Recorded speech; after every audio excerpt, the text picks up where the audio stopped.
Gigi Blankies proudly presents Musings with Steve and Teresa. They're here to enlighten, entertain, and inform about issues they think are important. They want people to think about how positive actions make positive people. Their show is captured and linked to YouTube. The programs are listed in the archives of both Blog Talk Radio and YouTube video, and you can watch them as well as listen. Now on with the show. Hello everyone. Welcome to Blog Talk Radio. Our show is captured and linked to YouTube. The programs are listed in the archives of both Blog Talk Radio and YouTube as Musings with Steve and Teresa. Links can be found on our Facebook page, and you can watch as well as listen. And strangely enough, we refer to our efforts as Musings with Steve and Teresa. I'm Steve, a co-host. I'm Teresa, the other co-host. We're here to enlighten, entertain, and inform about issues we think are important. We want people to think about how positive actions make positive people. Great. We're going to talk today about the Halloween season that comes in. If you went to the drugstore and the Kmart and so forth, it's all over the place, so we didn't want to get left behind. But before we get into that, Sherry, tell us about the blankie behind us. Well, I just brought a few today. I haven't got anything new yet, so I brought some of my favorites. And this is the orange flame, which reminds me of fall, and the colors are changing. This is jewel stripes, because this is a jewel tone. You can't see it in the video, but if you go on the website or on Facebook, you can get a closer look. And then we got red gingham and confetti for all the parties that are going to be in Halloween. So, yeah. That's fantastic. Well, before we start, Terry, I want to mention about the class that I participated in the other night. Yeah, you were there. This was a class on video, Skype, and we have an international group of about a dozen people, which changed from time to time as somebody had to go and somebody came back in, and the Skype program didn't necessarily give us a good sound quality every time, and we had to reload that a couple of times. But we're learning in the area of metaphysics. We're experimenting with learning how to, I guess, channel energy would be a word there, and the different layers of talent that we encountered. I myself, the way they explained it is the channeling of energy comes from the pineal gland, which is your third eye. My southern eye got in there. my third eye. The pineal gland, mine seems to be ossified and turned to stone. But we're going to see if we can thaw the daggone thing out. I think so. But the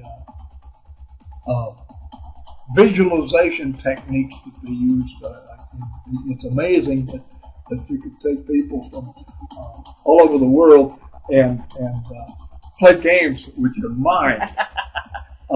Now, whether this is going to work for me necessarily, I get, as I mentioned today, as we were discussing it, they said visualize colors. Green, for instance. Yeah.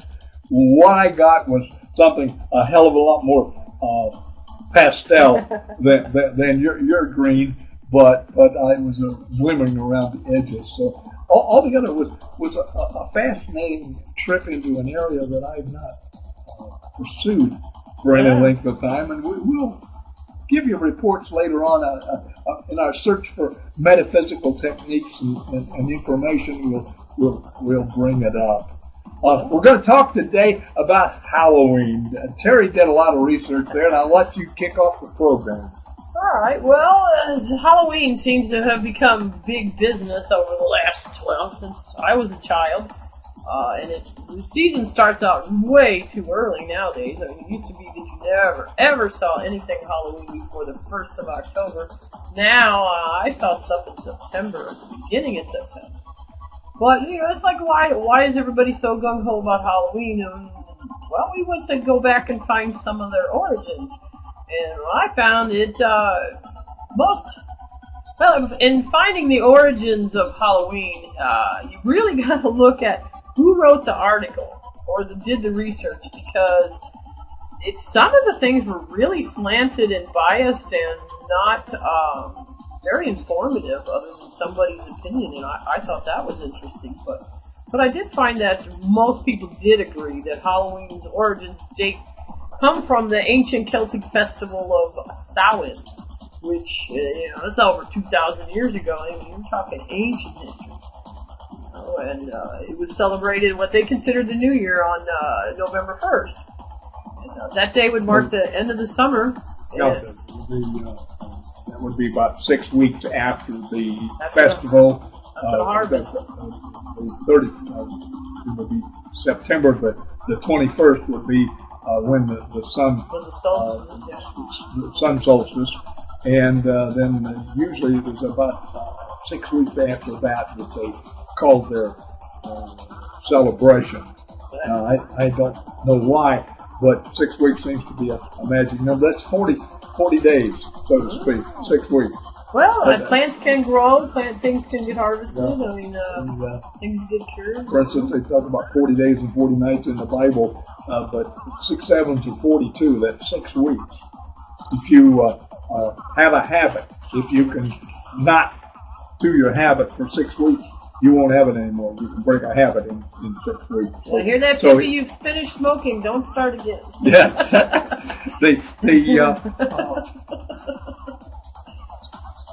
Their celebration at the end of the year was significant in clear back into the Cro-Magnon times and so forth.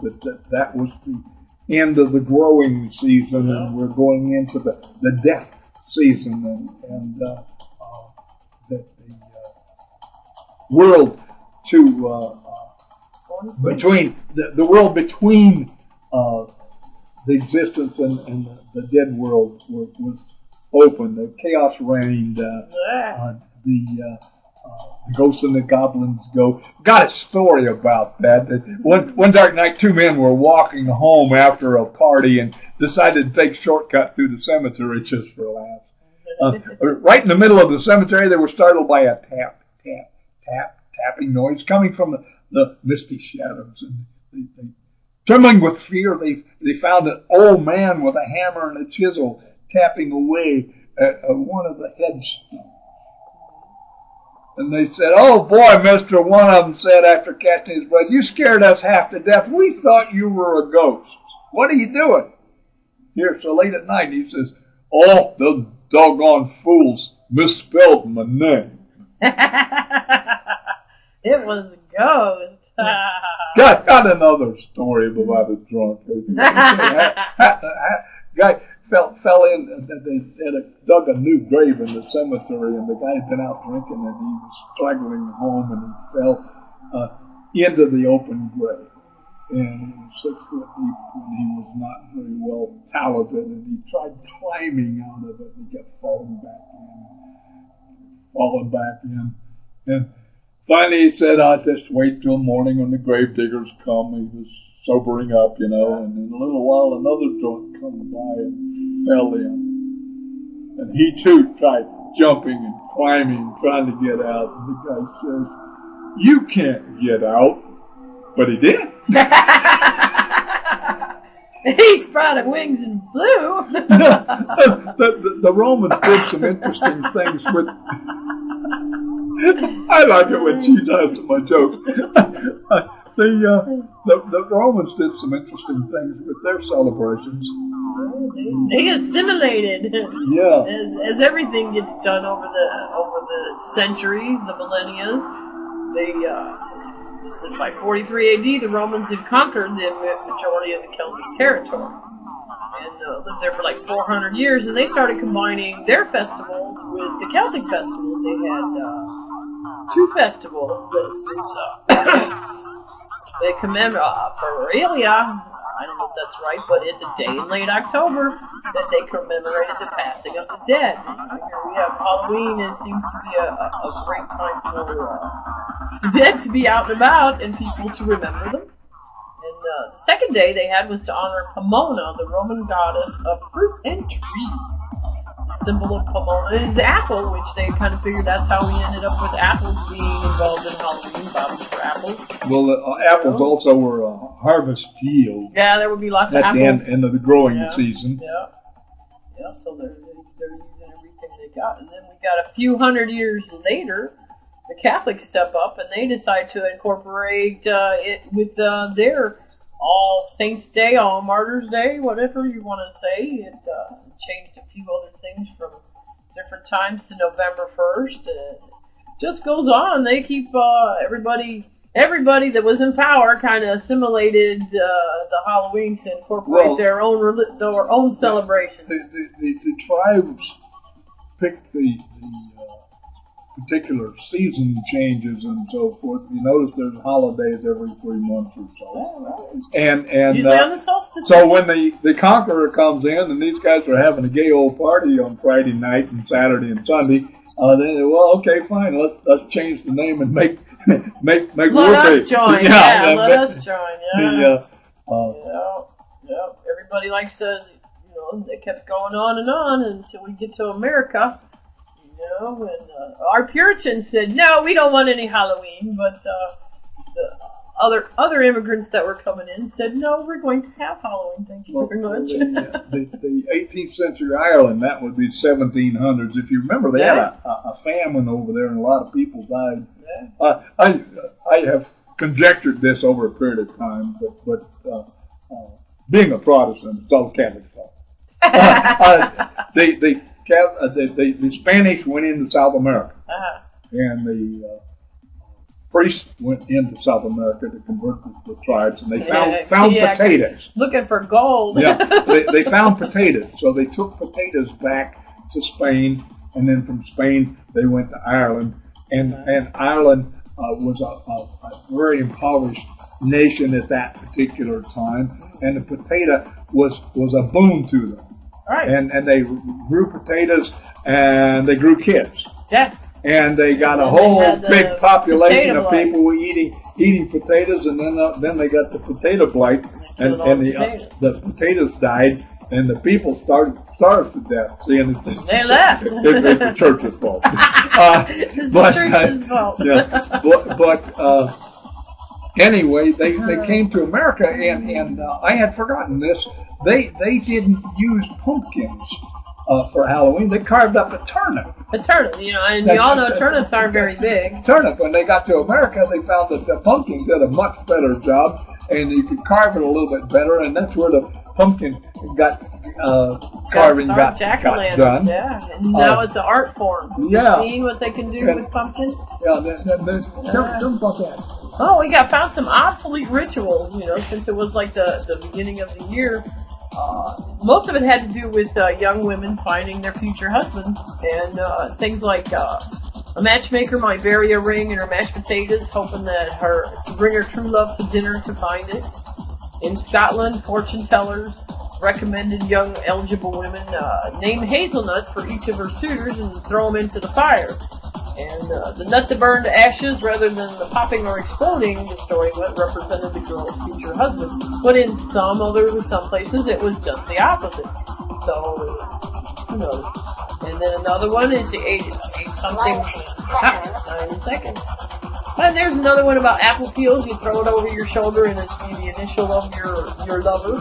Yeah. And did you know that 1/4 of all the candy sold annually, that's like all year in the U.S., is purchased at Halloween?